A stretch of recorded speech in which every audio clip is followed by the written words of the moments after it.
health itself is a topic subjected to a lot of stigma in our country. And when it comes to the youth, we are familiar with the phrases, you're just imagining it, you're just overthinking it, it will just pass, and so on. So today it is my absolute honor and privilege to be a part of this discussion, and I really hope that we have a very fruitful and valuable discussion. And at the end of the day, we all leave with really good insights. So first of all, let me extend my heartfelt welcome and gratitude to our principal sir, Dr. Sajeev John, who is here, and to all the other faculties and our code faculty in charge, Raisa Miss, for letting us have this program and for all their constant support. And next, it is my pleasure to invite everyone who is here joining with us here today. And thank you for joining and for adding meaning to this event. So next, let me introduce to you the stars of today's discussion, our panel members. So we have Akhil Srikumar from Mar Athenius College of Engineering. We have Sakshi Nasha from Patil College of Engineering, Pune. We have Sushil Kumar GN from Saptagiri College of Engineering, Bangalore. We have Harshit Pai from NMAM Institute of Technology, Udupi. Ashwin K. Suresh from Christ College of Engineering. Siri M. Kashipati from Saptagiri College of Engineering. Shrutika Supriya Tavanshi from Saptagiri College of Engineering. So welcome guys, and thank you so much for being here with us today. So we'll begin the discussion. So you can start once I call your names, you can start giving out your opinions, your initial opinions, and then we'll go for a round of discussion. So first I invite Akhil Srikumar from Mar Athenius College to begin the discussion. Thank you, Mishana. Am I audible? Yes, sure. Okay, sure. So we'll start a discussion. And first of all, before going into anything generic, I'd like to dive straight into the statistics of the problem. So 2 days back, I read a report by the World Health Organization, which stated a very alarming fact. It said that 1 in every 5 individuals suffers from some sort of mental health illness syndromes. So when we take the case of these people, we find that around 50% of these people begin to experience these kind of issues before the age of 14, and 75% of people begin to experience these issues before the age of 24. So this is a very alarming statistic that we must all be aware of. So mental illness as such is triggered by a multiple amount of factors. So we have the complex interactions between mental, physical, and environmental factors that result in psychological and physiological disorders, which eventually become known as mental health disorders. So there is a particular committee under the Indian Council of Medical Research, under the ICMR, known as the Division of Non-Communicable Diseases. So they published a report 2 years back. It's a very seminal report, which is titled Mental Health Research in India.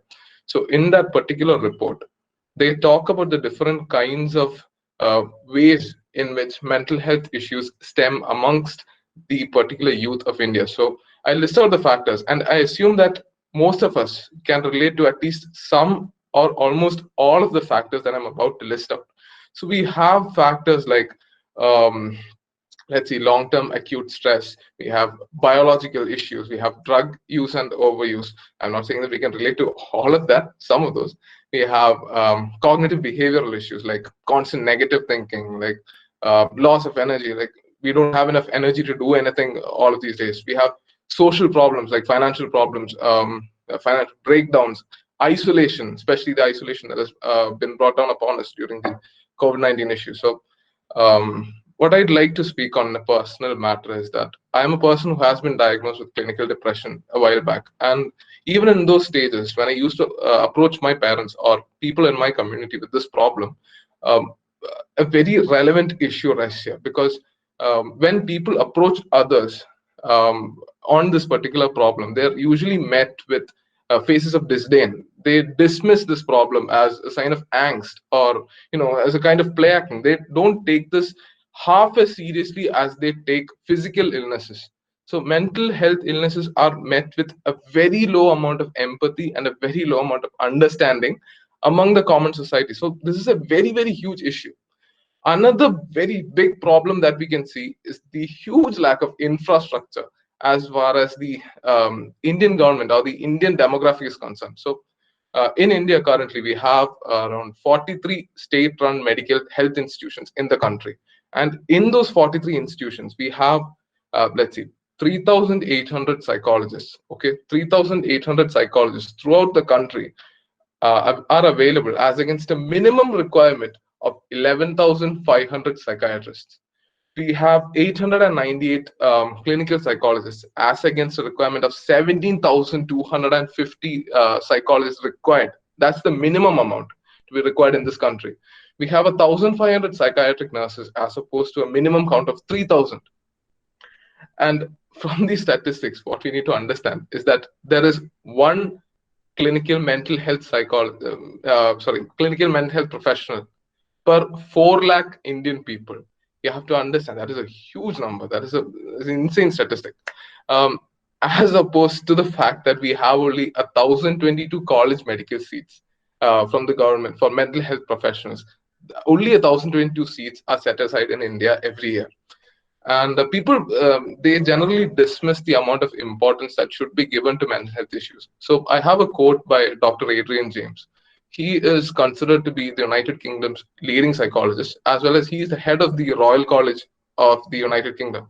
And in a statement that he made around 2 months back, he says that the coronavirus crisis poses the greatest threat to mental health issues since World War One, even after retracting the virus. That is, even after the vaccines have rolled out and even after the vaccine is gone, the coronavirus presents the largest threat to mental health issues since World War One. So this is an expert we're talking about. This is an absolute expert we're talking about, and he is stressing the importance of mental health so much.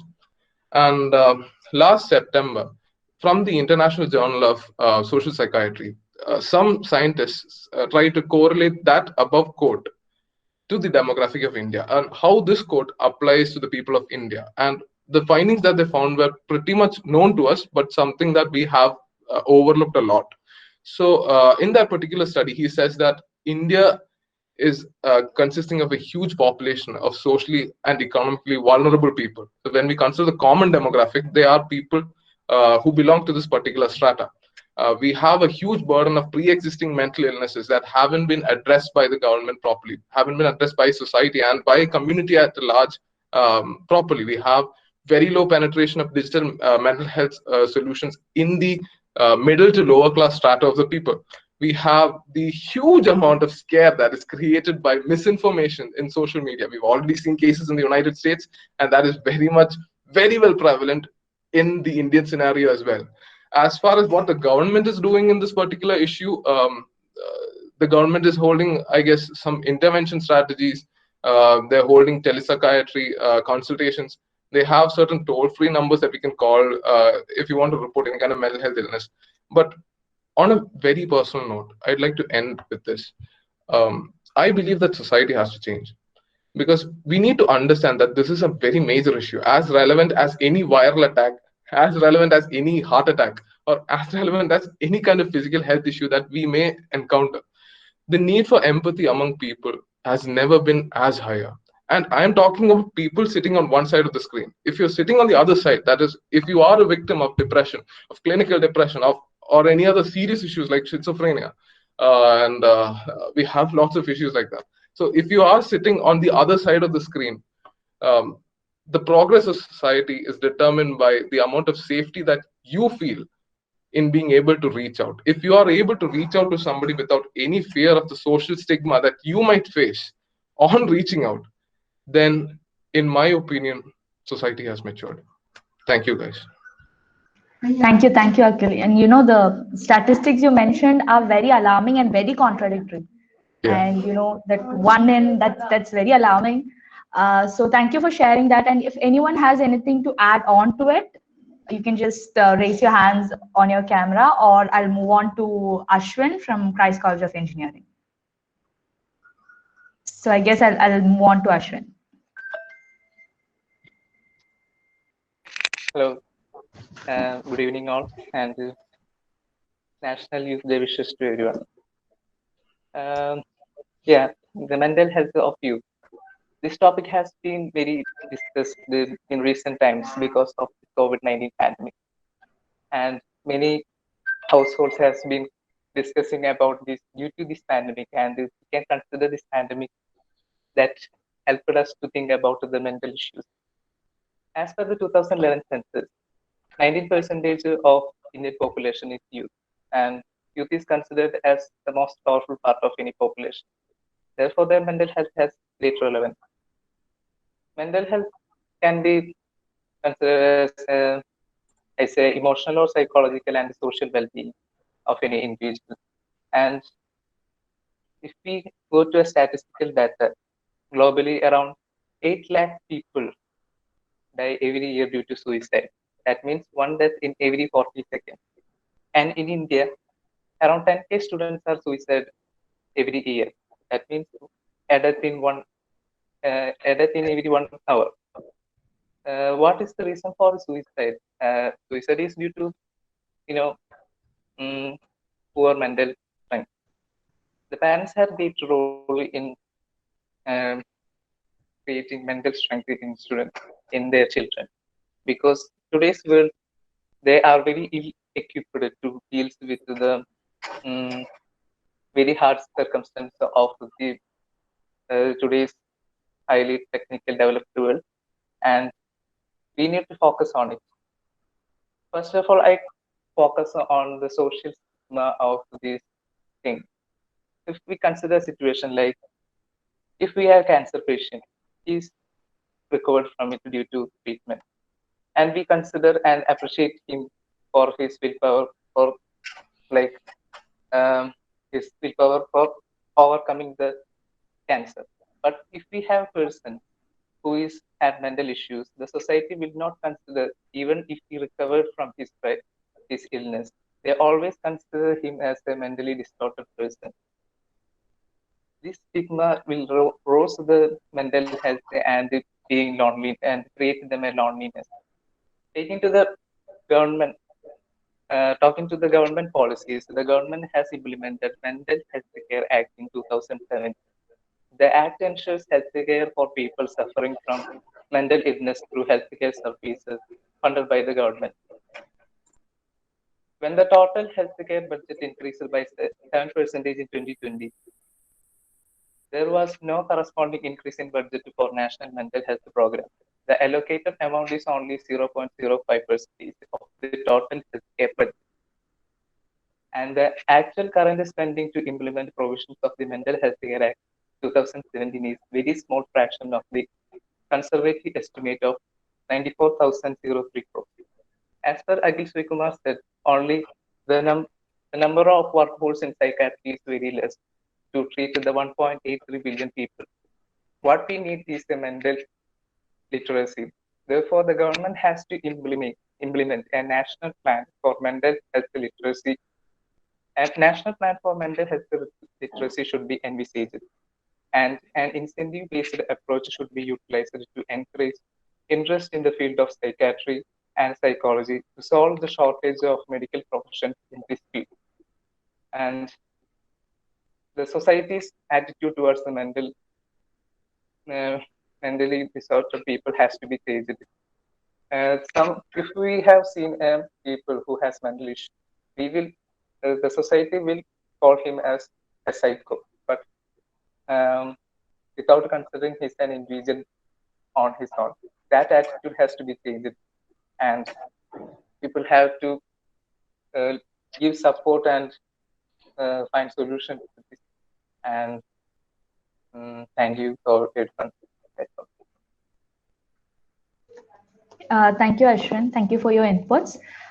Next, we'll move on to Harshit Pai from NMM Institute of Technology, Udupi, to share his initial opinions on the topic. Hello, everyone. Am I audible? Yes, Harshit. Okay, thanks. Look, first of all, a happy Youth Day to everyone. Jumping straight to the topic, look, we are the youths of the nation, right? And if a nation has to move forward in a positive way, then we, the youths, need to be physically, mentally, and emotionally in a right space and in control of ourselves.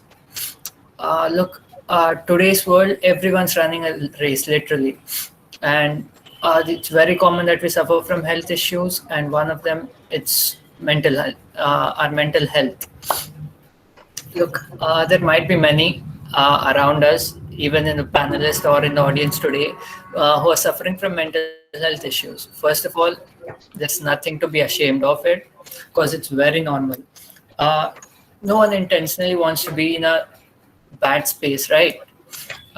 Look, if it's that common, then what is the problem? What is the root cause of it? Look, main reason is people usually are unaware that they are suffering from mental health issue. That's one of the main reasons. If you look at it other way, even if they are aware of it, sometimes people tend to ignore it, or either they don't come out in open. So if we need to introspect ourselves, why people don't come out in open, the main reason we can state here is we as a society have failed in making a good space where people can come out in open. We tend to like show a very bad behavior towards people. Like we often sideline them. We don't treat them properly, or sometimes we feel threatened. Uh, we sometimes feel threatened by the people who try to come out in open. So, as an individual, how can we support them? Uh, on a small scale, if I speak on a smaller scale, look, we may not always have the right solution to someone's problem, or we may not always have a like be able to give a right advice to a person. But then, the best we can do, or should I say, the least we can do, is to listen to them. Be compassionate towards them, not to like increase their trouble at least. Uh, on a larger scale, if you look at the larger scale, what can we do is try to bring awareness among people. And I guess this is one of the a really good way we can bring, have discussions, have open talks. Again, if you look at it, we need to go to the roots of the problem, and that is creating an open space, a healthy environment to talk about the issues we face, creating a healthy lifestyle. And look, right from our childhood, the schools, be it colleges or any other educational institutions or the workspace, all these play a very important role in our lives and creating a healthy environment. See, when someone suffers from a mental health issue, it suffers. We as a nation or we as a society suffer a lot because every individual plays a very important role in building the society. And when someone suffers from when there is a sufferer, they tend to have very poor concentration, their hygiene, be it their relationship with someone else in the society. All these can lead to can hinder their personal growth and eventually hinder the growth of the nation. So, keeping it short, all I can say, I would like to end here by saying just be kind, be compassionate towards your neighbors and towards everyone whom you can be with. Thank you.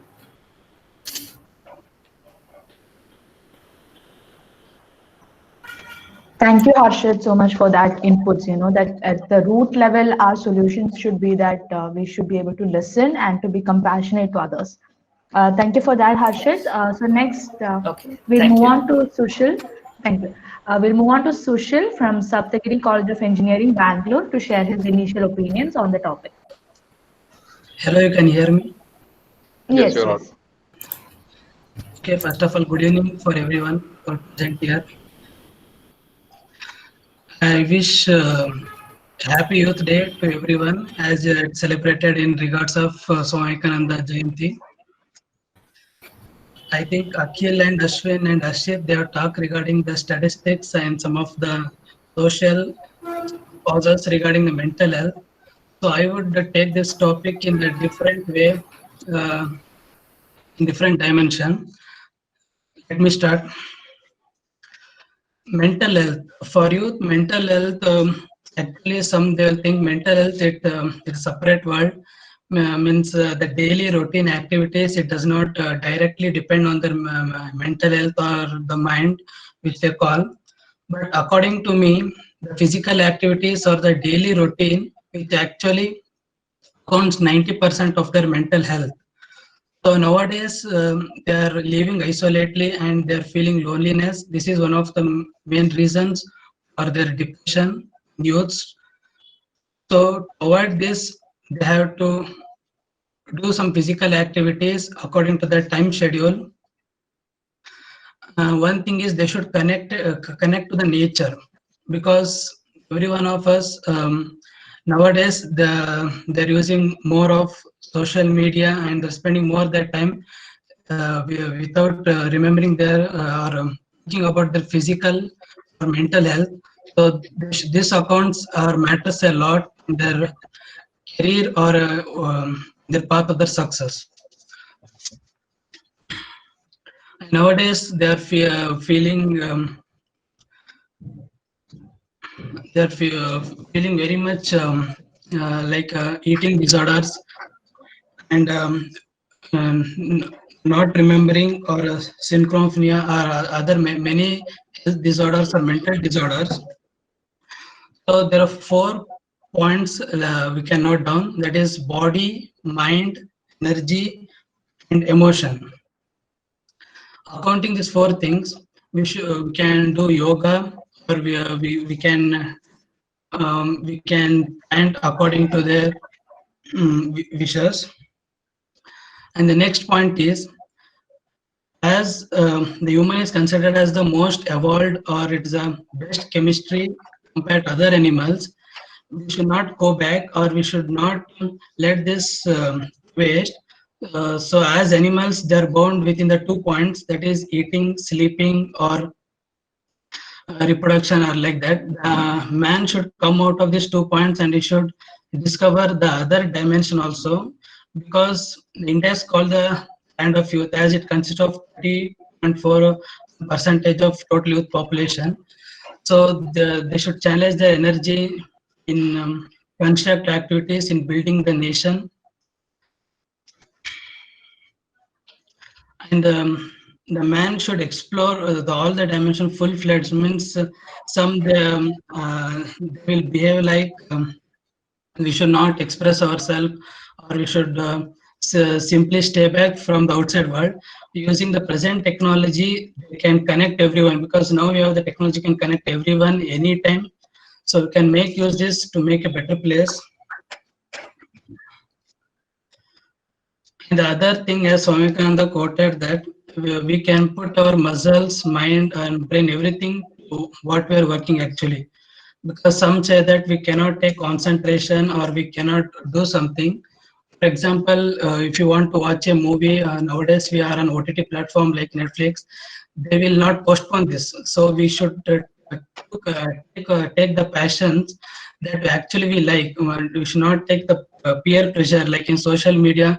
If so, we'll see someone status or like that, they will get into depression by seeing or being most active on the social media. So they should not take it as a in that dimension. They should take it as an inspiration, or they can take good things which what is actually needed for them, and they can use it in a better way. According to 2018 report, in India, for 24 hours in one day, around 26 people, youth population, around 26 people are committing suicide. So it comes around 9,000 per year. So it's not a good number, and this is increasing day by day. So this can be prevented by making some of the friends that can share everything, whatever you can, and you can take guidances from them. And so in Bollywood, so many films also came on this, like Chandramukhi and Tare Zameen Par, how to come out of this anxiety or what are the causes.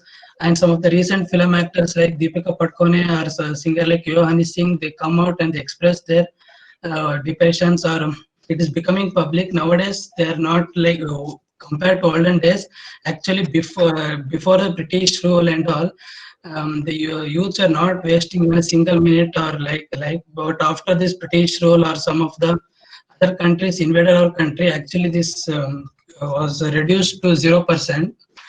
So now again, everyone are reuniting or remaking this and giving many platforms. So we should make a better place, better place to live in.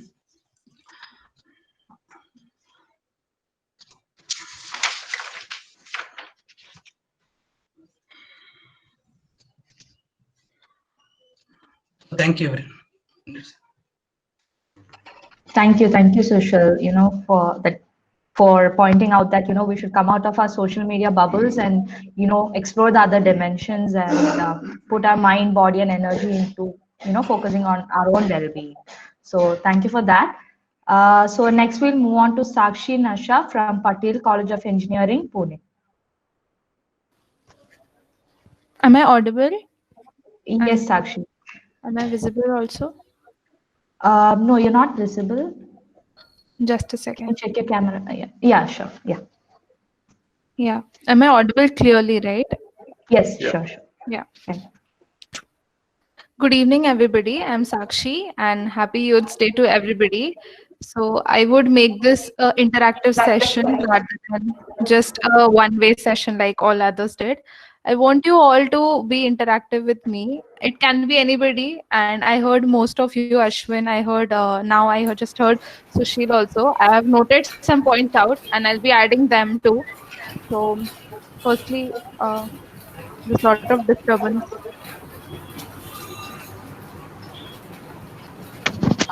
Can others just mute your mic when you have to talk? You can unmute it so that we can avoid any other disturbances. Thank you.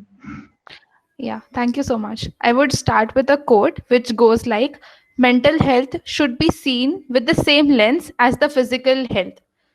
Like most of the people, they don't see mental health as in they see their physical health because the symptoms are unknown, right? Symptoms as in if we have a fever, we just consult a doctor or we go there. But when we have a headache or when we are not feeling good, we're feeling low, then we are like, ठीक हो जाएगी, एक दो गाने सुन के ठीक हो जाएगा. It's not like that, okay? You have to consider whatever symptoms you have. You have to, if it's repetitive, you need to see them with the same lens. So that's the code which I take in every time. And now I will start with the stigma related to the mental health in India. India is a paradox, to be very frank, as far as mental health is concerned. The Indian culture, which emphasizes spirituality and enlightenment at the focus, but is a taboo for mental health. To be very frank, you all know all the statistical data which Ashwin and Sushil all they provided is that India ranked very first in 2017. It ranked the first country to be having the most depressed people in the world. So you can see that at the face of it, we all know that we are very spiritual, we have so many holy places and all, but we are a taboo of mental health. Probably Indians are obsessed with their status. They are very much obsessed with their status. Their social status and their hierarchical status should never be affected. That's their mentality. And because of that, they do not come up. Like if I am having a mental health sickness or something like that, if I'm in the condition of depression, my mom won't be able to tell it to others because she thinks that I am not their status, their business status or their societal status all will be affected. So the most hindrance is the status, the word status which comes in. Okay. And do you all agree with it? I mean, anybody can just come up and just say hi, yeah, I agree, or something like that. Yeah, I don't know, like, speak on and on. when it comes to the phase of discussion, like I have a lot of questions to ask you. But yeah, I agree with that sentiment. Yeah. Yeah. And the most hindrance is parents. Like they fail to understand, they fail to refuse, they fail to acknowledge that their own child is in the condition of depression because they don't understand. Some of the parents, they just feel like nahi kuch nahi hoga. Some of them, they really do that. Okay. And just to cite an example, in an NDTV interview of Deepika Padukone, right? Her mom was also there in the interview. Ujala Padukone, she just said that she was finding something very fishy about Deepika's behavior. Her mom noticed it. and Deepika wasn't open about it. Her mom noticed it and she told that I'm not going anywhere. She cancelled her tickets and just she stayed with her for the next few days, and then on the very next day she took it to the consult, to the psychiatrist, to see her up. And that is very important thing. Your nearby area, like wherever you stay, your parents, they play a very important role in acknowledging your normal behavior and your depressive behavior, because you yourself don't understand, right? So parents play a very crucial role, and I feel your mom, your parents are the best counselor you can have ever in your life. Because for me, whatever happens, the silliest things, whatever happens, I am like, mom listen now, mom listen now, this happened, that happened. So I feel your parents, your mom is a very big counselor that you can have ever in your life. But apart from all this, society as a whole has created a stereotype image of mental health as you have lost your mind. They think that you're a foolish. They really think that this is not the state, I mean. So I won't discuss much about statistical data because all of the others have done it from my part. So I would go into my personal experience, which I have regarding one, like two of my friends who are depressed, and I kind of want to share with you all people. So everybody doesn't get into like celebrity, okay? Like most of the celebrities, if you see, like Deepika Padukone or Shaina Bhatt, who is the Alia Bhatt sister, right? They all get care, concern, attention. Everybody gets in, okay? But like if Deepika talked about her depression, she was praised for her depression. She was very bold. People tell like she's very bold. She talk about her. She also cried on national television. They were praising her for that. And when a layman, a normal man besides your family or near your home, when they are depressed, you make them feel ashamed. You make them feel judgy. You say that तू fake है. You say that sympathy के लिए बोल रहा है, right? So that is the stereotype which people have. So society has a very negative attitude towards mental health. Due to this stigma, people don't seek help. Let's get into a let's not just talk about it. I will cite you an example here which I faced in my own friends group. There was my own friend who was in a state of depression. What happened is she had a breakup with her boyfriend. So most of these teenagers have it, okay? So she was very much into depression, and she was feeling like she was feeling very useless of her own self, because like her own boyfriend started making her feel very useless. So that is the thing, when she came out of being isolated. She used to never talk with people. She's never start she just want to be aloof. She didn't dine in with me. She used to always say no to everything. When I used to say her let's go, I used to tell her to come her to her favorite place, she would say no. That is very weird, okay? So then I consulted her. I told her what happened, tell me. And then she was just crying, but she was like, she only told me one thing: you won't judge me, right? So I told, yeah, I won't. I mean, I'm your best friend, how can you say that? So that was one thing I noticed is depressed people, they never want to be judged, and that is the reason they don't open up. They don't open up in front of society. They don't open up in front of the near ones, because they feel like other person will judge them and form a very big opinion, and they will brag about their own self. So I told her, yeah, I won't judge you. Then she started telling me all her things. Like she had this sinking feeling in herself that she's worthless. She doesn't have anything. She started feeling bad about everything. And I noticed that, yeah, she's a bit into depression. She was very in the early stage. So that wasn't a kind of depression, but not depression. So I started being open with her. The only thing which I did was only listen to her, because at that point of time you have to listen to them. As one of you mentioned, I guess Ashwin or Arshit, someone of you mentioned that what we can do from our part is we have to only listen rather than forming an opinion about others. Listening is very important. So that was one scenario which I wanted to discuss. And the another scenario which one of my college mate just recently 2 years ago, yeah, what he had is a like he was very much depressed, like a most later stage of depression he was facing because of his father's death. And because of the father's death, you do not have any economical support, right? He was the only child, so no economical support. So there was a lot of family pressure, there was a lot of tension, there was a lot of stress which he was feeling. And he started feeling aloof, he started feeling, and more of the bad thing in his case was he was away from his family. He used like his mother was in Ahmednagar and he was here because of the college. So he had nobody near him. And the most thing which I noticed about him is whenever anybody used to go, like when the college started, right? So we go and we talk, hey, how are you? What's your name? Where are you from? He used to always be arrogant, very arrogant, कि सामने वाला अगर अभी आया ना तो बाद में आना ही नहीं चाहिए. Used to always feel very arrogant. मतलब he used to talk as if other person should not come to him any number of times. So he used to avoid people. I kind of noticed this thing and I found this very weird about him.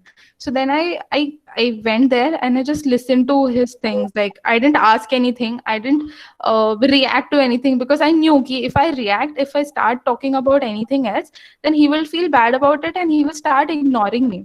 So then I just went, I just heard everything, and then I confronted him in short. So then he started feeling good, and then we became friends. And then later I invited to my own home. Like his home was very away, right? So he did not had parents also. So then I invited to him to my home to have a dinner, and then he was feeling very good about it. And then that's the journey of a bit journey about my part in a part of depression in handling people of depression. So yeah, I have even I was working with NGO also, where my own teacher is a NGO head. So there she's a counselor, okay. So she gives in like some people don't understand, right, कि हम depression में है, उनको ये समझ नहीं आता है. They are like just like yeah, I have some symptoms but I don't feel, they don't give the tag of depression there because they feel that society gives them uh, a very big different perception, right? So they don't give it up. So yeah, I know kind of things about depression but not that much. So I contributed my part of listening and being a good friend to both of my friends, and now they are very happy and they are very good friend of mine. So that were the two examples which I wanted to share you all. And more often you all know about the famous celebrity faces like Preksha Mehta, who was the Crime Patrol actor who committed suicide because of disappointments regarding her career. You also know that Siddhartha, who was the owner of CCD. You all know it, right? He committed suicide by jumping into a river because he had the financial pressure. So yeah, these were the examples which I wanted to share from my part. And to go further, most of the people judge, people ridiculate, people discriminate. These are the three things, basic things, why people don't talk about depression. I am 20 years old now, really. I'm 20 years old now, and I've not met a single person in my life except this meeting. I've not met a single person in my life who talks about mental health. Whenever I ask them, how are you, or what's your I'm unable to hear. Yeah. Akhil? Objectives, expectations, and obligations. OEOs. Please continue. I just stated a fact. That's all. Okay. I've not met a single person in my life like who will be. They are just like, "Haan, chal raha hai. How's life? It's okay." Or they will be more arrogant. So people start isolating themselves from the regular activities. Now, talking about the current scenario of pandemic, how pandemic had affected the mental health. COVID, as you all know, has not only shattered economies, they have shattered the impact of mental health also. WHO had stated that ongoing COVID pandemic disrupted critical mental health services in 93% of the countries across all the globe.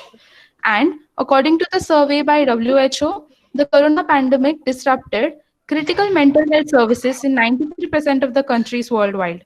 Isolation, the loss of loved ones, economical uncertainty, and the fear of having the disease. Of course, the fear of having the disease has set an alarming spike in case of stress, anxiety, and hypertension.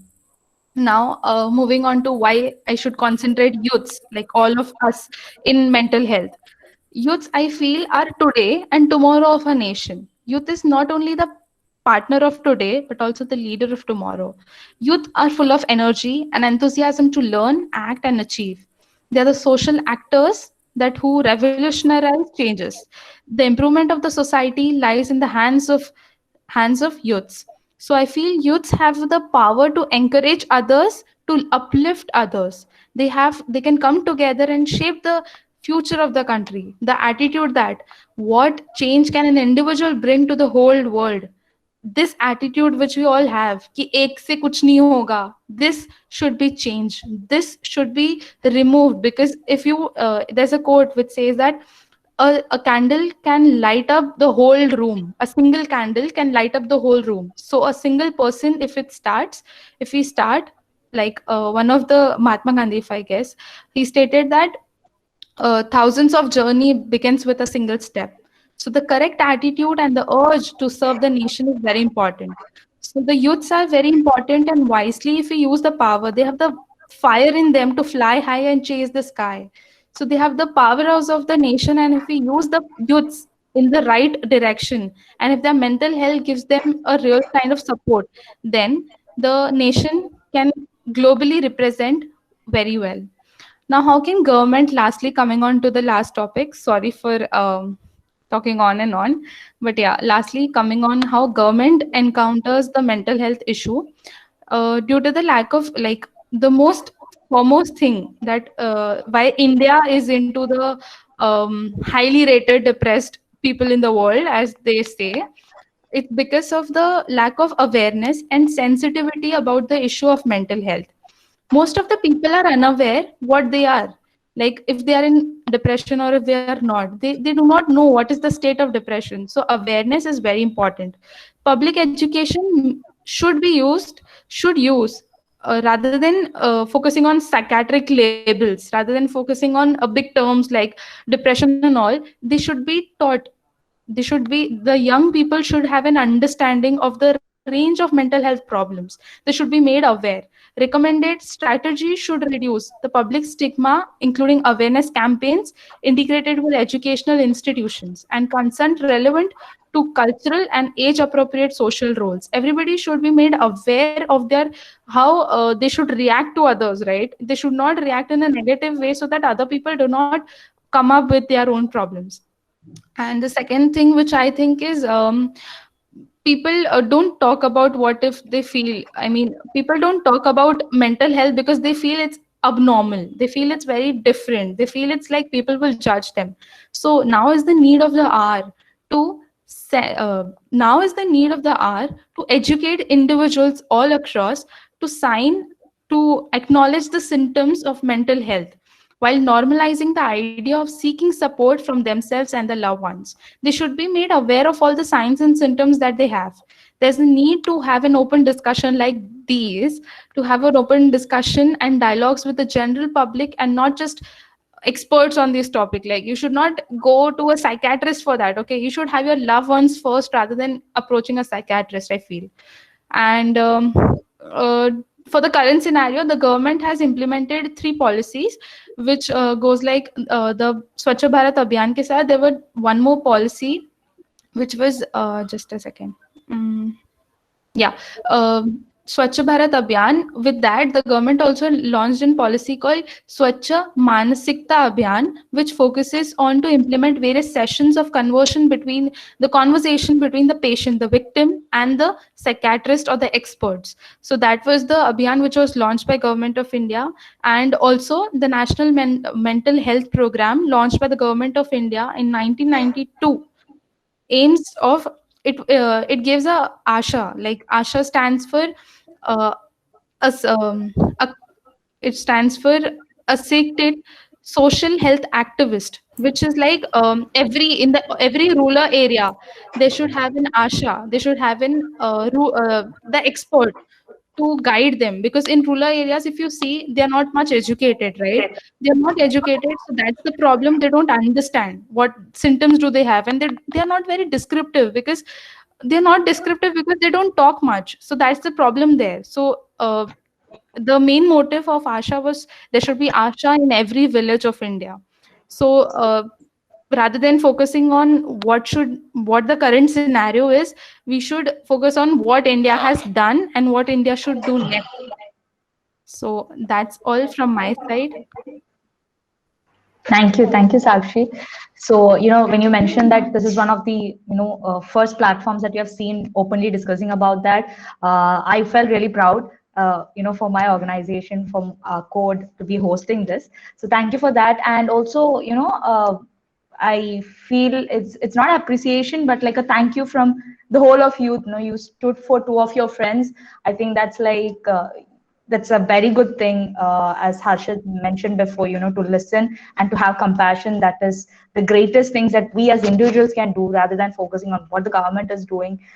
From our side. So actually, we should all be thanking you for doing that. You help to I did not individuals discuss this to overcome that. brag myself. I did not discuss this Sure, to brag I, themselves, but I, yeah, I do just a understand that. normal I thing that feel rather like, than yeah. you should be appreciated for that.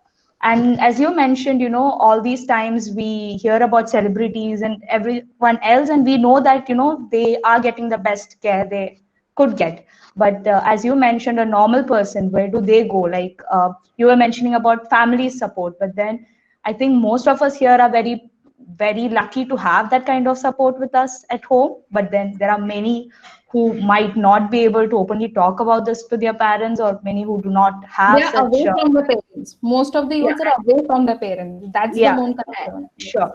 So, they won't be at home, or many of those who don't have those comforting people with them. So, I live in Abu Dhabi. So, this thing we have here is, when we go through the roads, on the signal post and the street lamps, we see these huge flexes with ads, and Yeah. a large number of these ads are the government helpline number for mental health, and that too it's given in different languages, because we have a large number of Different. migrant Yeah. workers here all over the world. So I think that is a very, it's a Good simple step, initiative. it's a very Yes. insightful step, because these people are also here, away from their family, and Yes. when they are going through something, who do they talk to? And you see a board, you don't know the language, that they have covered it all. I think that is a very sweet and a very, even if it's a small gesture, it means a lot. So that is something I Yes. would like to share as well. So thank you, Sakshi, for all your inputs. Next, let me move on to Siri M Kashipati from Saptagiri College of Engineering.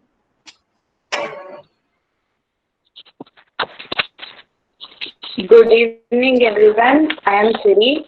Today, I would like to speak about mental health of youth in India. As everyone said, according to World Health Organization, there are more than 15% of the population suffering from this mental illness. And India, it has also labeled India as most depressing country. And there are many causes for this, like bullying, demands and pressures at school, violence and unfriendly parents, unsafe living, obesity, and many more, which are leading to mental health issues. Depression is one which is leading to mental health issues, and one more is suicide, which is causing many of the population to death. And in emotional hurt, grudges, jealousy, negative thoughts are very toxic to our body, and if we continue to hold them inside our body, then it causes mental disorder. We have to take it out, and we can do it through many ways, like open your heart and confide to someone who is very close to you, like your best friend or parents, and many other things. Or for some people, you can write in a piece of paper, just tear it and throw it away, where you release all your emotions. And as everyone, and for some people, even poverty and early loss of siblings or parents is also causing the mental health issues. And though this is the serious issue, this is the most neglected in our country for achieving and for the development of goals. Okay, thank you. Thank you, Siri, for your input. Next, I'll move on to Supriya Tavanshi, also from Saptagiri College of Engineering, Bangalore. And due to a time constraint, I'm requesting you to keep it short, so that we can have a round of discussion as well after this. Supriya? Yeah, hi. Yeah, hi. Am I audible? Yes, yes. Yeah, what about, am I visible? Yes, you are visible, Asif. Yes. Yeah. Thank you, Nishanta, for that introduction. Good evening and warm greetings to everyone. We are losing a generation of youth that don't really believe that their voices are meant to be heard and that their pain has no end. We are facing a crisis of epic proportions, and the cause is our inability to be open and honest about one thing: mental health. My second PU biology textbook said this: health is the state of complete mental, physical, and social well being, not just the absence of a disease. An entire textbook of 300 pages dedicated to the diseases I can contract, and yet a few pages on mental health. Can it be defined in only just a few pages? The main reason is that given such low priority is that is a stigma around it. It's associated with what I read as the 3 Ds: defining, dismissing, and dumping. Defining is giving labels to successful people that they can't be affected by mental health because they're really successful and they have everything going for them. Dismissing is calling these people as attention seekers or overacting, and the dumping of issues and problems, negative thoughts on children who are really vulnerable to influences and cannot process it appropriately. There's a lot of hush hush around seeking help. Parents, like Sakshi said, dismiss it, or they're just scared कि लोग क्या कहेंगे. What if they're called crazy? People can suffer from depression, that is a feeling low and displeasure in daily activities, anxiety, which is associated with nausea and vomiting, panic disorders, OCDs, obsessive compulsive disorders, PTSDs, post traumatic stress disorders, followed by trauma. A common factor on all of these, like I think Sushil said, is loneliness. The major youth is misusing these terms sometimes for what they feel. Suicide is sometimes used to threaten people, and depression is used in place of sadness. It is important to ground the difference between sadness and depression. The symptoms for both are the same. That is the feeling of low or feeling losing pleasure in everyday things. However, sadness is transient and depression is not. The causes can be several, like childhood abuse, poverty, educational pressures, sleep patterns, bereavement, that is loss of a loss of a close one, and social isolation. Drug and alcohol abuse can also be causes. Trauma and physical causes could be neurological conditions, lifestyles, phobias, and the internet, comprising of cybercrime, cyberbullying, and spread of misinformation. There's a popular blue whale game that we probably heard of that drove kids to suicide. And like the statistics have been discussed, India has one student death per hour and it tops the list.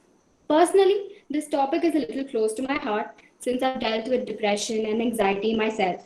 I dismissed anxiety as acidity and depression as sadness.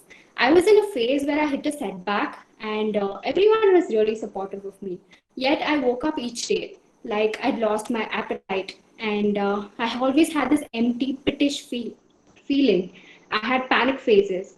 I'd lost purpose in my life. I would sleep all day, like sleep was literally an escape.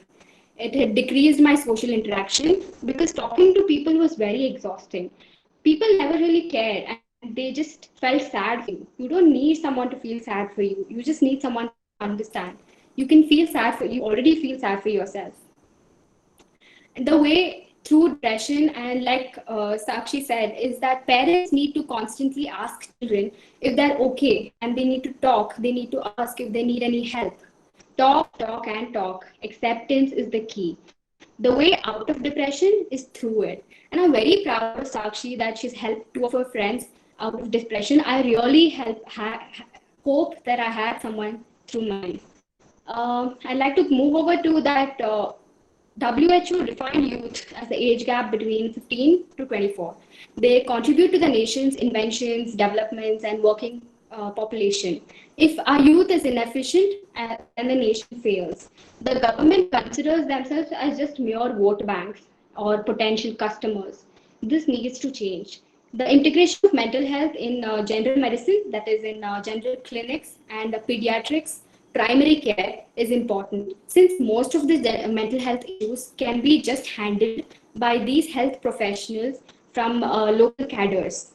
Students need to be equipped with the knowledge, and that schools need to enforce community activities, social support. They need to educate them that these are the mental issues that are present, and if you need anything, you can come to us. Discussions like these platforms are really important in building an understanding of the fact that mental health issues affect people from all walks of life, men and women of different ethnicities, from different socioeconomic backgrounds. A takeaway for you all from this talk would be to please talk to parents, friends, and if needed, a professional. It is a journey of hardships. Find your purpose in life. Thank you. Thank you so much, Supriya. And I feel like you have come past that. So you are a fighter, you're a survivor. So kudos to you for that, and thank you for sharing your experiences with us. That adds more meaning to this conversation. Yeah, I'm really proud that Abu Dhabi has these suicide prevention banners all over. It's really nice. I wish India had it too. Yes, yeah. So thank you so much for sharing your experiences with us. That adds more meaning to this. So we have one more panelist, Shrutika.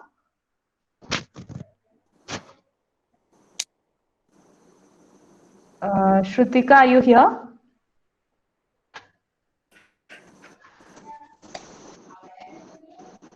Okay, I'm guessing that Shrutika is not here, so that we can move on to the discussion. So I feel really overwhelmed. I was just, I was expecting that we go through a few points here and there, but I feel like, we have gone through a lot. We have gone through all the aspects of it. We have had personal experiences. We had personal experiences of helping others, of surviving it on our own, and the government aspects, the statistics. We have gone through it all, and I feel really proud to, have been in this discussion with you all. So let's move on to the discussion part. So first and foremost, from what I heard from everyone and what I have been hearing, all these times, is that the social stigma that is associated with this, like when you come out as that you tell others that you are subjected to depression or any kind of mental health issue for that matter, you face a lot of backlash, maybe from your own parents, from your friends. As Sakshi said, friends, even best friends, have that thing of saying, please don't judge me, because that is something that needs to change. We need to come out of that shell first. So I thought first we could have a little discussion on that. So if anyone could share their views on why we have this kind of social stigma and how to overcome this. That is the main point. How can we as youth do something to break this barrier of social stigma that is associated with this? So anyone can start off. Can I speak on this? Yes, sure. Yeah, okay. So when you compare India to countries like Denmark and Norway, which are interchangeably considered to be the happiest countries in the world, you need to understand something. It's that the demographic, the geographical conditions, and their way of living is completely different when compared to India. So I'll give you a particular factor which I think doesn't appear quite significant, but I believe it is, and that is the population density per square kilometer of these two places. So if any of you have seen Men in Black, amazing movie, and there is a certain quote that I got from that particular movie which has stayed in my head through all this while. It's called, a person is intelligent and capable, but people are a dumb, scary animals, and you know it. So what you need to understand is, in countries like Denmark and Norway, the population density per square kilometer is very low. So you have a very small group of people per square kilometer. And those are countries where you have very rough weather conditions and harsh conditions throughout the year. You have varying weather conditions. It's when compared to India, the weather is pretty harsh over there, and you have a lot less people to talk to. So there is a sense of unity among the people over there. When you consider countries like Japan, the island of Osaka is considered to be the healthiest place on the planet. So, in places like that, the entire mentality of the people there, or the way they approach problems. If you have heard of Ikigai, you might know about it, or if not, you can just Google it out. So, people have a sense of passion, or people have a sense of unity in those particular areas. So, when you consider the case of India, what happens is you have people that have been divided into very many sectors, and the reasons for that may go back into pre-British times, and you have people that are fundamentally divided into many aspects, and you have these kinds of stereotypes, as Sakshi said. You have these kind of stereotypes that every person must try to aspire to, like if you are this particular person, you have to be like this, and any kind of deformity is not considered as, like acceptable, as Sakshi said. And these kind of societal norms and these kind of pressures that society keeps cramming upon us, if we can get to remove that in an ideal scenario, I'm not saying that it's not a very practical scenario, but in a very ideal scenario, if we can remove all of this kind of societal pressure that they place upon us, and if we can foster that sense of unity among this very divided nation, then I believe that we have a chance of emulating the kind of results that all these other countries have in our country. Thank you, Akhil. Anyone else who wants to add on to that?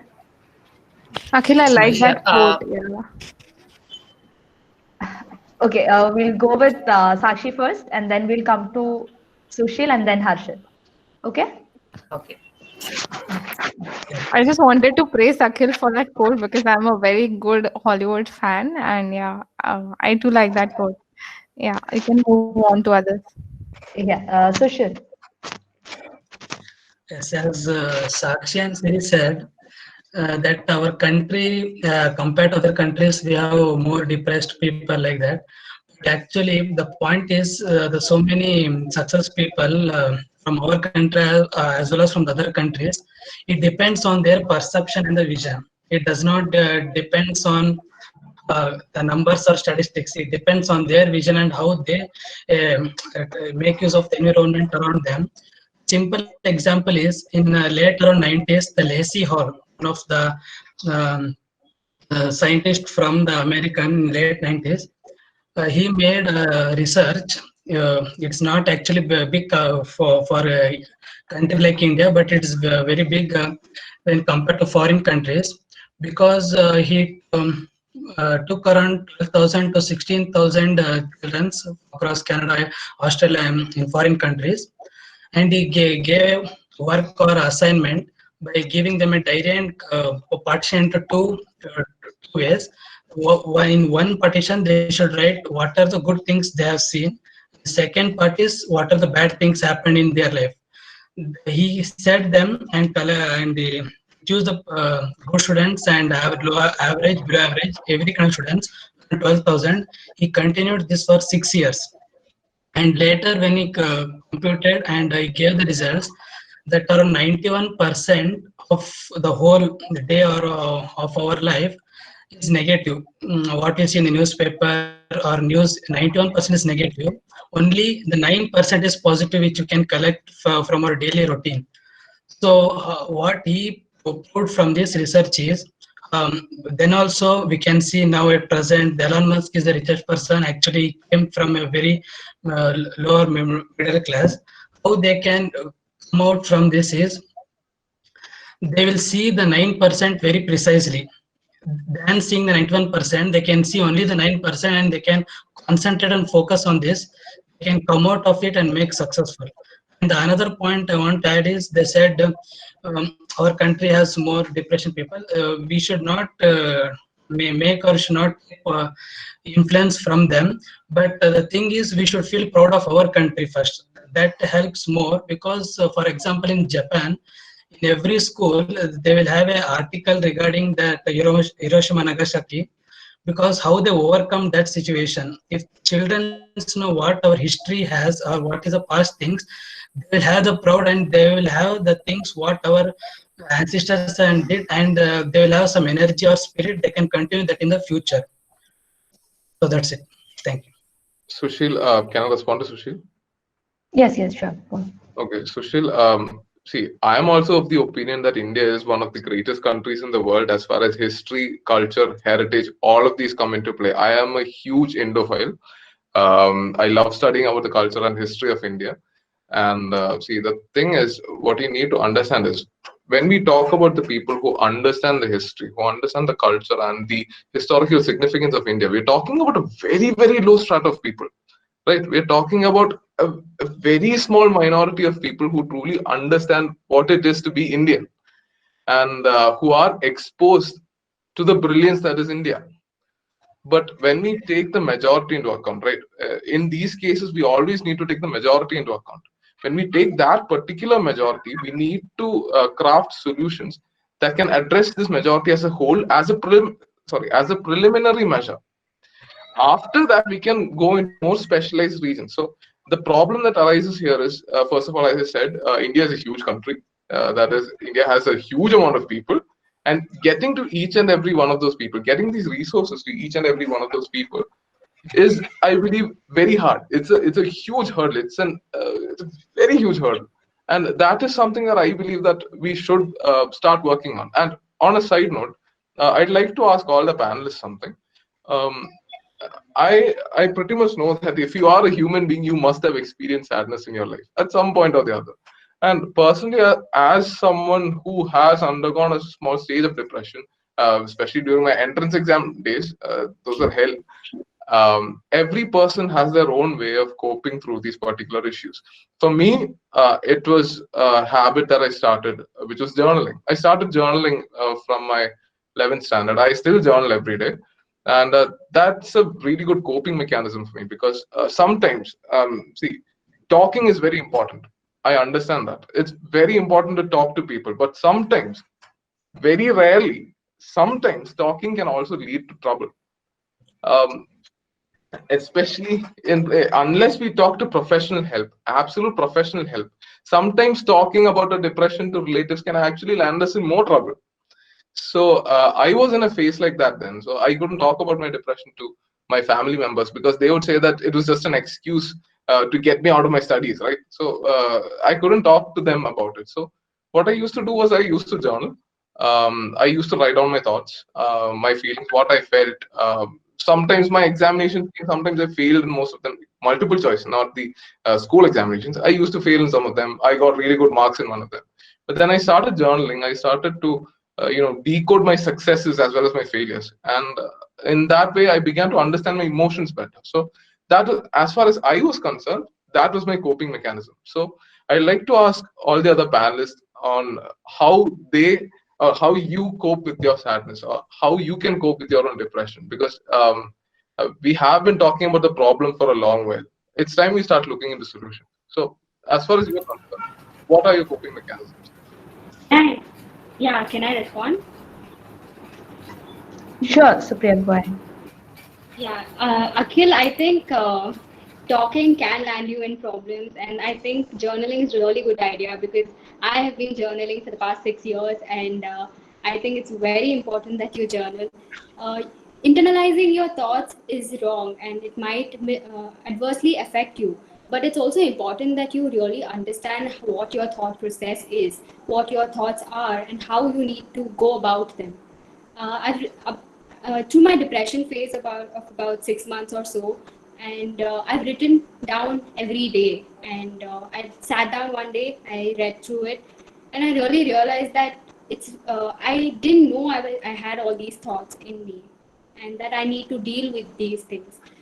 It gives you an insight into yourself, and I think that's really important. And about dealing with the stigma, I saw this one interview of a doctor on Satyamev Jayate, the Amir Khan show, and he said that we need to recognize more symptoms, and we need to recognize the change in routines as families, and we need to like my brother was always around me, yet he never he couldn't see a change in my routines. I would sleep all day, and he would just say it as, you're just sleeping all day, you have to study or something like that. And later on, he did realize, though, after I talked to him about it. And I think that's important. Educating families about these issues is really important. And I think that's my coping mechanism was journaling too. And also music, though. Music is really helpful. So yeah, that's it. Thank you. Yeah, thank you. Thanks. Thank you, Supriya. Yeah.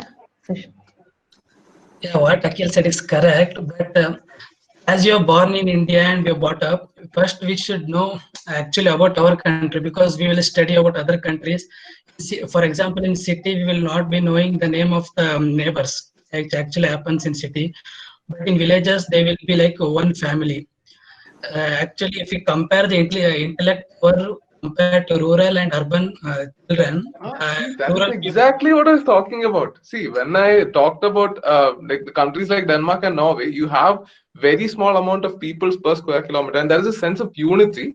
And because of that, the cases of depression that are recorded in rural as well as urban areas, when you take the comparison, is much lower for rural areas in India.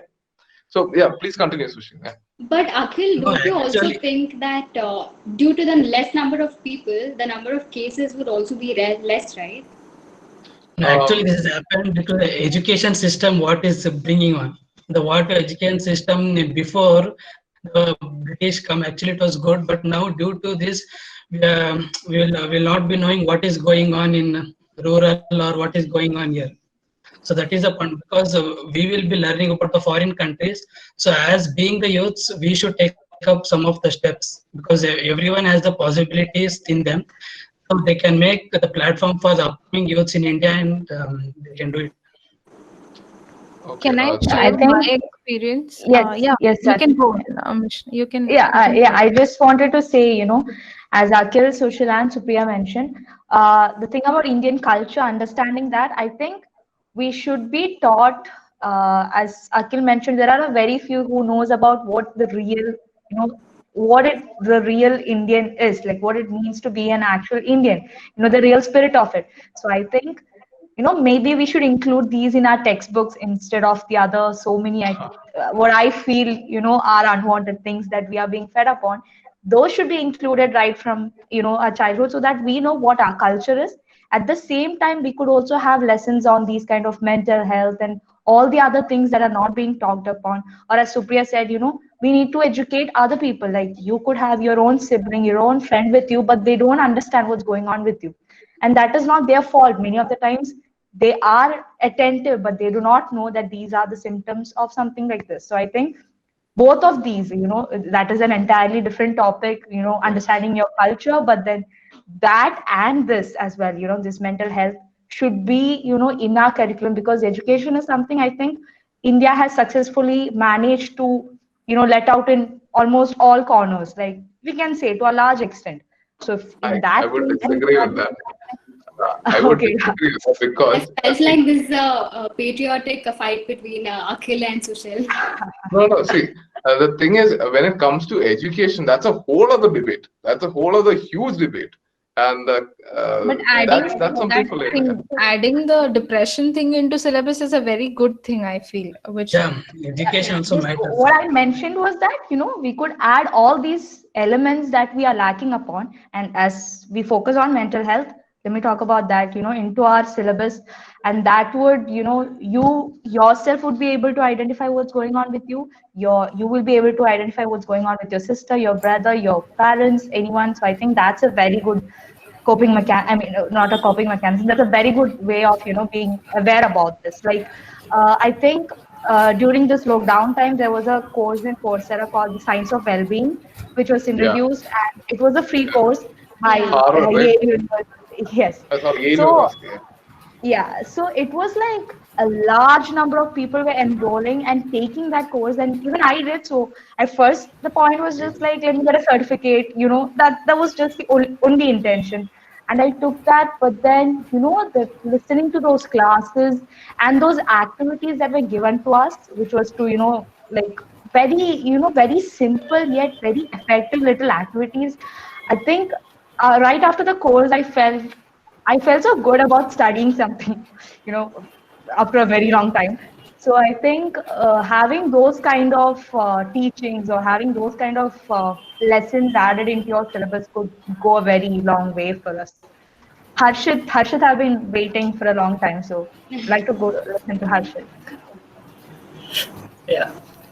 So first, about coming to Akhil's point, where he said the population density, I kinda agree and kinda disagree with it. Because look, in India, we have usually these community gatherings, maybe different occasions, festivities, or some functions, or in general, just the family gatherings.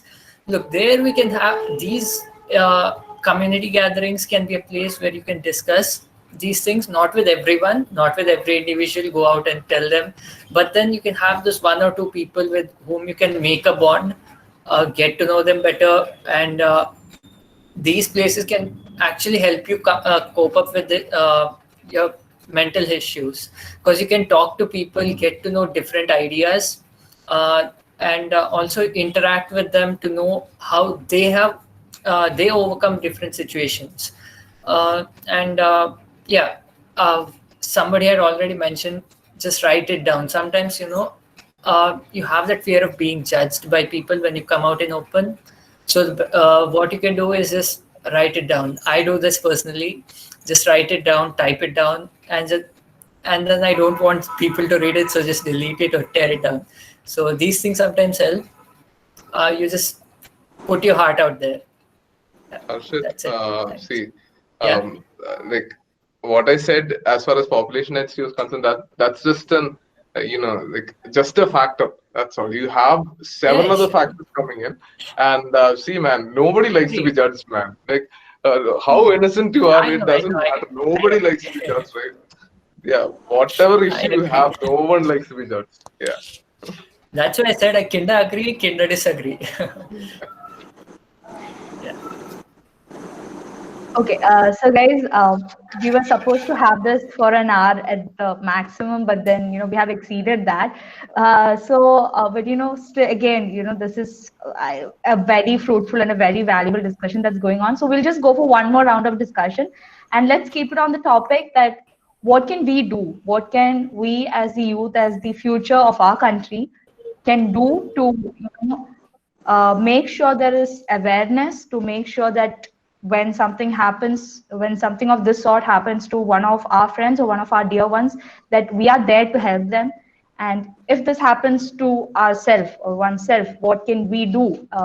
So let's discuss on what we as a youth can do to be aware about this and to make others aware about this. So let's just go for that one round. So who would like to start? Hello. Yeah. Okay. Sorry, my internet just got cut off for a moment. Am I audible and am I visible right now? You're audible. Yes, but you're not- Audible, but you're not visible. I'm not visible. Okay. What about now? Still not visible. Still not for me. visible. Okay, wait. You can continue, Akhil. We can hear you.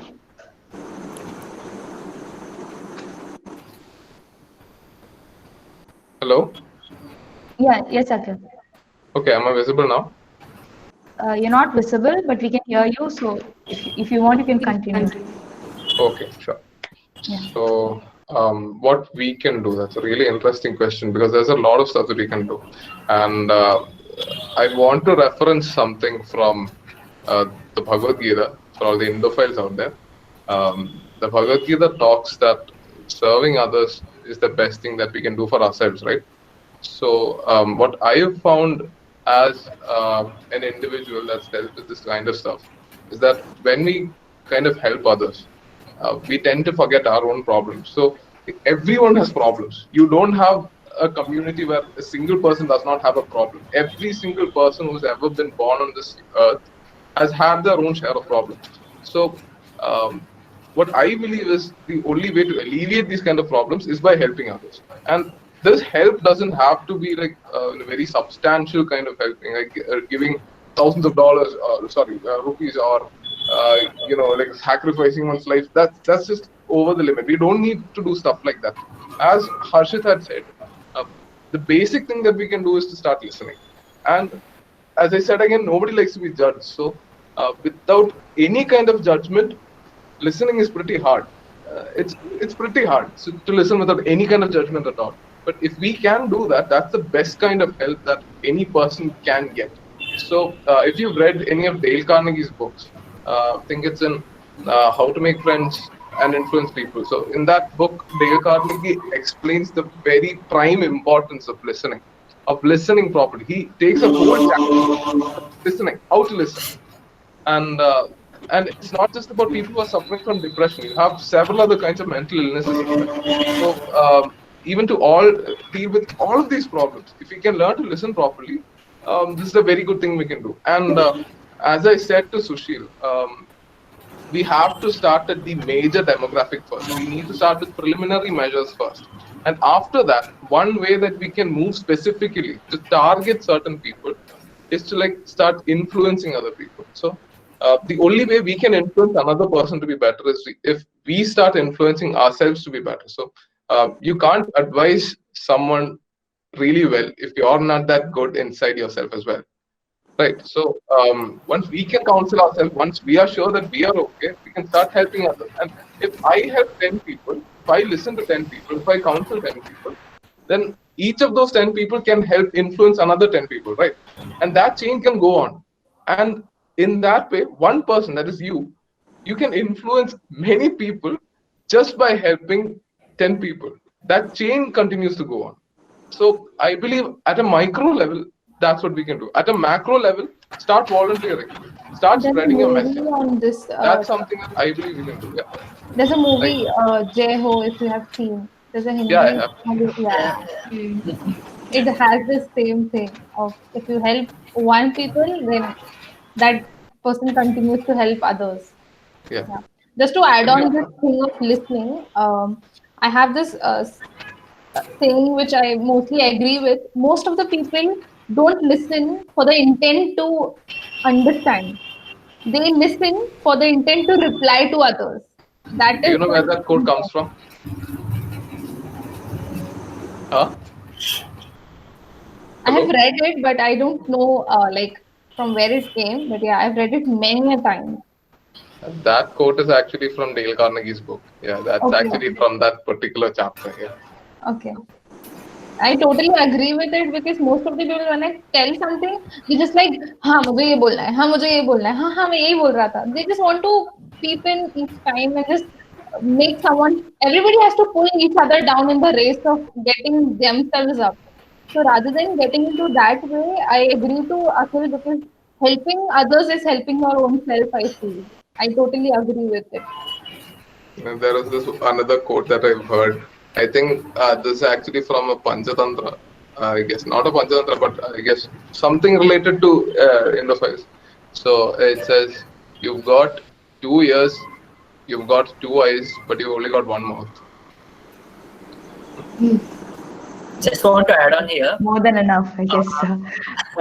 Yeah. Okay. Yeah, Harshit. Yeah.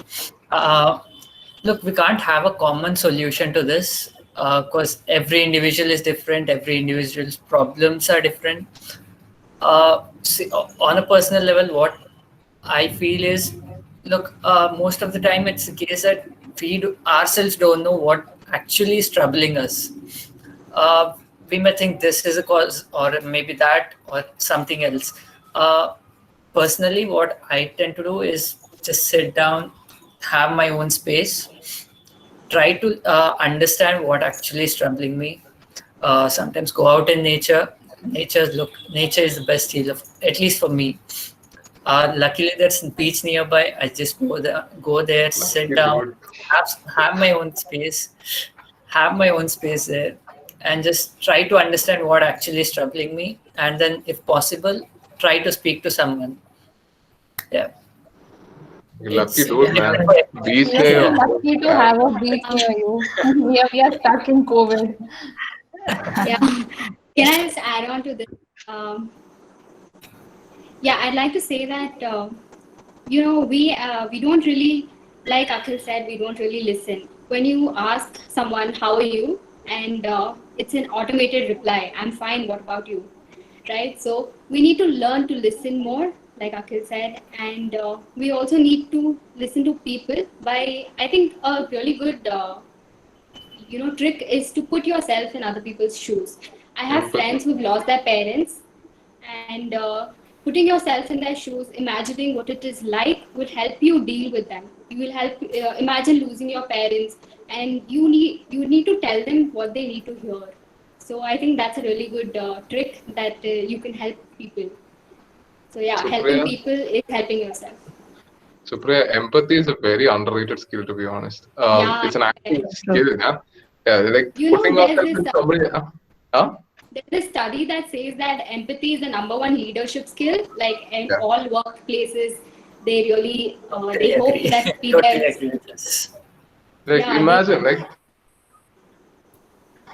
being able to put yourself in somebody else's shoes, even if that person is right against even if it's someone who's done something against you, and if you're able to put yourself in that person's shoes, that makes you amazing. That's an amazing skill to develop. And if you have to make a resolution for this year, if there's something that you want to develop this year, I'd suggest that you start off with empathy, because that skill is amazing. And you don't meet a lot of people who are truly empathetic, who can truly understand another person at their side, who can truly understand emotions as they go through another person. So I believe it's a very underappreciated. Yeah, it is. Very true. I think that is. Can I add mean, on? I hadn't really thought about that, but when you mentioned about that, I'm like, wow, yes. I wasn't even thinking of it as a skill, you just think it of something like be kind to others, be compassionate. You don't think it of a skill, you think it of something you are required to do. But then, when Akhil and Supriya mentioned about it as being a skill, of being a leadership skill, I think that's very insightful. I think that's a very important Because factor. of the IT revolution, since the people are spending long work hours at their offices and they're losing social connections, the number one skill that they really search in their employees is empathy. Just to Wow. add on one simple thing, I just went to FC Road in Pune just a week ago. I just met, there was a street, right? There's street shopping all over Ferguson College Road. For those who are not known about Pune, yeah. So what happens there is there's street shopping. So nowadays, like because of COVID, most of the people are unemployment, right? They do not have the job, and most of the people are having this fear of losing their loved ones, or they're depressed because they do not have somebody to talk, right? So I met two of the people. One was having making paintings, and he had a note written. He was just sitting on a street. He had a note written saying that due to COVID I do not have any job, so I am using this thing of making drawings, and if you feel that you can pay me 10 rupees and I'll make a drawing for you. So that was very sweet gesture which I saw that. And the second gesture which I saw which was very inspiring for me, is there was a boy. This happens most of the times in out of most of the abroad countries. What happens is there was a boy who was having a plank. He held a plank, and there was written, if you tell me your story and if I found it interesting, I will give you 10 rupees. So I went to him. I just talked with him, and he told me just one thing. I just asked him, why are you lending people money? Like, you have to listen, right? That's the most difficult thing. Why are you letting people money? You should actually earn it, right? So he told me, no, I am having this conversation because I was depressed. I was very much into pain when this COVID situation started, because I had no friends to meet. I was not with my family. My family was in Delhi and I was in Pune because of the college. So he was having that plank, and we had a very good conversation, and then I felt good and he was also feeling good. So just to cite an example. Since we're sharing That's really very, yes, that's a very sweet and very enlightening gesture. Yes. Yeah, since we're sharing Shiksha, personal experiences, I will talk about this lady. I traveled in the bus.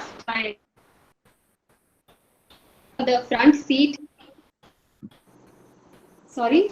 Yes, okay. It was. I think there was some network issue. You can continue. Yeah. So I was traveling on the bus, and there was this lady. She was kind of old, and she was sitting on the front one seat, conductor wala seat, and as soon as I entered, she smiled. She smiled really wide at me, and she was like, "Okay, come in." And as soon as I went in, she gave me a rose, and she told me, "Have a really nice day." And she had a whole bouquet of roses, and she was handing out to them, to women all over the bus, and she told them to have a nice day. And I was a little bit like, I was in exam tension, so I didn't smile. And she said smile. She asked me to smile, and she didn't stop until I smiled. So I think smile is a really important factor. Laughing is really important factor. So Honestly, we see all these in movies, but then it's really yeah, it nice was to really hear that surprising it's when I. actually happening. Yes, yes. Sushil, you were about to say something before I. No, as you asked the question, what is our solution from what is our opinion is, as we saw so many the young people or genius people that traveling to foreign countries, we can give them opportunities in our country so that we can develop. As Akhil said, there are less number of people. We can increase. We can give the same opportunities what they are getting in foreign countries. We can prevent them because we have seen that so many CEOs are from Indians, and one of the surveys say the Europeans, the most of the doctors are from Indian surgeons because they are getting the good or mental decisions or what is the from the family, because we Indians we live with family and we have that guidance, understanding between the parents, brothers, sisters. So this we can help. And the one more thing is, every one of us during the childhood we will be happy, we will be playful and joyful and doing our things. But as we grow old, due to some social constraint or some you can say like or some like other barriers, we will grow like we will not laugh. We will not talk openly or will not be joyful. We will be serious in every aspects of things. So that thing we should change, because from our childhood we can continue same thing in our youth, and in our adult also we can be joyful and playful. Example we can give is like Krishna, because everyone know here in his childhood he will be very playful, and as we grow we should be joyful, playful also, and we should be like warriors when situation occurs, and we should be give advice when situation occurs. Means we should not be stick to a particular thing. We should act according to the situation as thing comes. And the one last thing I can add is every one of us should not give the what freedom to should not our life should not be decided by others. Means we should keep freedom with ourselves. Means work we have done from birth till today, that should give satisfaction to present time and our future also. We should not do the things which forced by others, that leads to the what's the word used like depressions, other thing. Should, any work, let it be, it depends on each other. Should do the work which actually gives satisfaction till now, because now one of the great uh, uh, in Europe, the researchers they say one of the bad thing in our life is at the end of our life, if we think what we did till now, if we feel bad or if we feel guilty about it, then worst thing about our life is it cannot be worse than that thing. So we should keep freedom with ourselves. From that we will be happy, we will be joyful, and we can um, balance between our physical activity and the mental health. Thank you. I agree with Sushil, but like I think people are going to call you crazy right now if you are really joyful and playful. So I think that needs to change too. Yeah, yeah, No, sure. it should be according to situations. Yeah, sure. Yes, yes. So, we have been here for, I think, 1.5 hours, more than that. So we'll have to conclude now. So, to sum up this, I was not, let me be very honest, I was not expecting this. I was expecting, okay, we pass on some statistics here, there, we throw some numbers here, there, and, we talk about something, and then that's it. But then I think we were able to share some real experiences. I think that is what made this so valuable, so fruitful, and I'm very I can't tell you how much, but I'm very happy to have been in this discussion with you all. Thank you so much for doing this. You guys were amazing. You guys were totally open with your experiences. You guys were, full on. You were giving it your 100%, and that made it what it is now. And I feel like it was a very big success, and that is because of you people here. So thank you so much for doing this. Thank you so much for speaking your hearts out and for giving us all the data. And it's not about the data, it's about what you shared from your heart, and that's going to stay with us. When we come about this mental health, to all those who are fighting it, to all those who have survived it, to all those friends and family who are helping their loved ones with it, to that little boy in FC Pune, I think the FC College Road, to the old sweet lady in the bus, and to everyone who's contributing to it in their very small ways. A very thank you. This won't reach them, but our hearts and minds are filled with gratitude for all of them. And as we all know, we are going through this COVID phase, and we have a lot of numbers increasing in this phase too. So even with the medical, the frontline workers, even they are going through a lot of pressure and everything. So our hearts and minds and prayers are with them too. Again, thank you so much, guys, for being here. It has been great. Akhil, Sakshi, Sushil, Harshit, Ashwin, Siri, Shrutika, Supriya. I don't have words. My limited vocabulary won't be able to, express that whole gratitude I feel. So thank you so much for doing this. Mishana, I just want to add something that, with all the gratitude you're giving others, I think a major gratitude is towards you also, since it's not easy organizing this all over India, and that's really nice of you. So Thank you. Arranging this. Thank you. That means a lot. Thank you. So it's not just me. We have like a huge team, and so we are called CODE. It's the Association of the Computer Engineers of our college, Christ. So a huge thanks to CODE, our faculty in charge, and all the members of CODE who have helped organize this and make this a success. Let me express my gratitude to the college management and all faculties and all students who have been here with us here today, and to all of you again. For speaking out, and for everyone outside of our college who are here as well. So thank you again. And to conclude, I was putting this to the end. Because I was like, should I say this? When Akhil and Sakshi were mentioning that quote, like, when you help one person, then they help another 10 people and goes as a chain. And I was like, where have I heard this quote? And I was like, Salman Khan and Kick in a mask. And I was like, and then Akhil was telling it's from a very big book. And I'm like, my God, I need to read.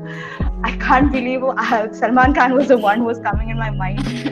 So let me end on that note. As we said, no judgments. So again, thank you so much, guys, for doing this. So thank you so much, everyone. Good evening, and happy Youth Day to everyone. Thank you. Happy Youth Day to everyone. Thank Thank you, everyone. Good luck. Thank you, guys. Thank you. Happy New Year to someone who said it on the chat box. Okay. Yeah. Thank you, guys.